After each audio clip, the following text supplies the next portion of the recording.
আপনার কি গতানুগতিক ধারায় অর্থাৎ আপনি যে চিন্তা যে মত পোষণ করেন, সেই চিন্তার মধ্যেই আপনার আরাম লাগে, আপনার আরামবোধ হয় এবং সেই চিন্তার গণ্ডি থেকে আপনি বেরোতে পারেন না? তবে চলুন আজকে একটা ইন্টারেস্টিং বিষয় নিয়ে আলোচনা করি। বিষয়টি হচ্ছে intellectual comfort zone. Intellectual comfort zone কি?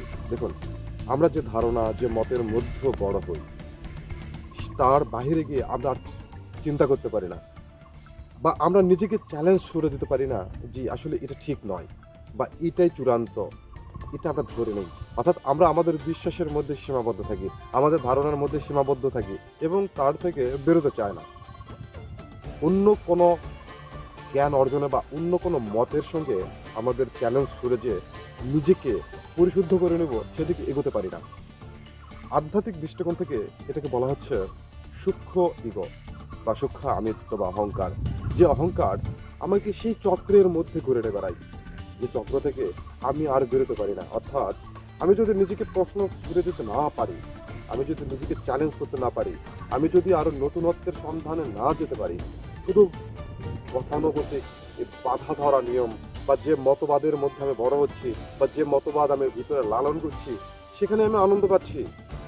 কিন্তু এই আনন্দ আমাদের যে বেড়ে ওঠা, আমাদের আত্মার যে বিকাশ বা আত্মার যে আলোক প্রাপ্তি, সেদিকে যেতে দেয় না। আমরা যখন প্রশ্ন ছুড়ে দিতে পারবো, নিজেকে চ্যালেঞ্জ করতে পারবো এবং আমরা আমাদের এই গতানুগতিক মতের বিপক্ষে গিয়ে নিজেকে আরো বিকশিত করার চেষ্টা করব, তখনই আমরা আলোক প্রাপ্তির দিকে এগোতে পারি। আর যদি আমরা শুধু এই যে আরামদায়ক একটা কমফোর্ট জোনের মধ্যে অর্থাৎ ইন্টেলেকচুয়াল কমফোর্ট জোন, যেখানে শান্তি, অর্থাৎ কেউ আমার সঙ্গে বিরোধিতা করছে না, সকলেই আমাকে বাহবা দিচ্ছে, কেউ আমাকে মানে কোনো কটূক্তি করছে না, সমালোচনা করতেছে না, কিছুই না, শুধু আমাকে নিয়েই তারা প্রশান্তি অনুভব করছে, এই ধরনের একটা যে মানে ধারণা আছে, এই ধারণা থেকে যদি বের হতে না পারি, আমি যদি আমার ইগোকে অর্থাৎ আমার জানাকে চ্যালেঞ্জ করে না দিতে পারি, তাহলে আমার বেড়ে ওঠা থেমে যেতে পারে এবং থেমে যায়। এই জায়গা থেকে যদি বলা যায়, আপনি যদি জেনে যান যে আপনি সবকিছু জেনে গেছেন, তাহলে আপনার জ্ঞান অর্জন বন্ধ হয়ে যাবে, আপনার প্রেম বন্ধ হয়ে যাবে। কিন্তু আপনি যখন খোঁজার তৃষ্ণা থাকবে, অর্থাৎ আপনি যখন খুঁজতে চাইবেন, দেখবেন আপনি নতুন নতুন কিছু আবিষ্কার করবেন, নতুন নতুন কিছু পাবেন। কেননা এই পৃথিবী হচ্ছে বৈচিত্র্যময়, অসীম, অনন্ত।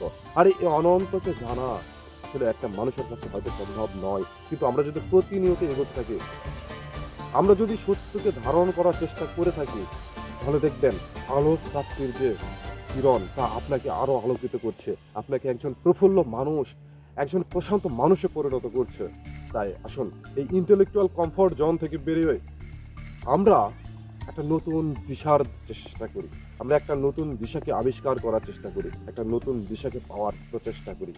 থেমে যাবেন না, থেমে গেলেই সেখানেই শেষ।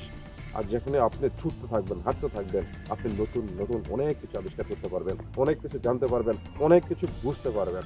দেখুন, আপনি যে জায়গায় যেতে ভয় পান সেই জায়গায় যান, আপনি যা চিন্তা করতে ভয় পান তাই চিন্তা করুন, আপনি যা দেখতে ভয় পান তাই দেখুন। দেখবেন আপনার দেখার পরিধি আরো বেড়ে যাবে, আপনার আত্মবিকাশের পরিধি আরো বেড়ে যাবে, আপনার আলোক প্রাপ্তি আরো বেড়ে যাবে। তাই চলুন কমফোর্ট জোন থেকে বের হয়ে, এটা ইন্টেলেকচুয়াল কমফোর্ট জোন হোক আর যে কোনো কমফোর্ট জোন হোক, সেখান থেকে আমাদের বের হওয়া উচিত। আমরা যদি এই কমফোর্ট জোন থেকে না বেরোতে পারি, তাহলে এই যে আলোক প্রাপ্তির যে কিরণ, যে সূর্যের রশ্মি আমাদেরকে আলোকিত করে, সেই সূর্য রশ্মি আমরা মিস করব। তাই চলুন নিজেকে কমফোর্ট জোন থেকে বের করে একটা নতুন আলোর অনুসন্ধান করি, যে আলোর সন্ধান সকলকে আলোকিত করতে পারে। সকলের প্রতি শুভকামনা। কথা হচ্ছে অন্য কোনো ভিডিওতে। ততক্ষণ সকলে ভালো থাকবেন এবং আমার এই ভিডিওটি যদি আপনাদের ভালো লেগে থাকে, আপনাদের কোনো কাজে লেগে থাকে, তাহলে অবশ্যই লাইক করুন, কমেন্ট করুন এবং শেয়ার করুন আপনার বন্ধুদের মাঝে।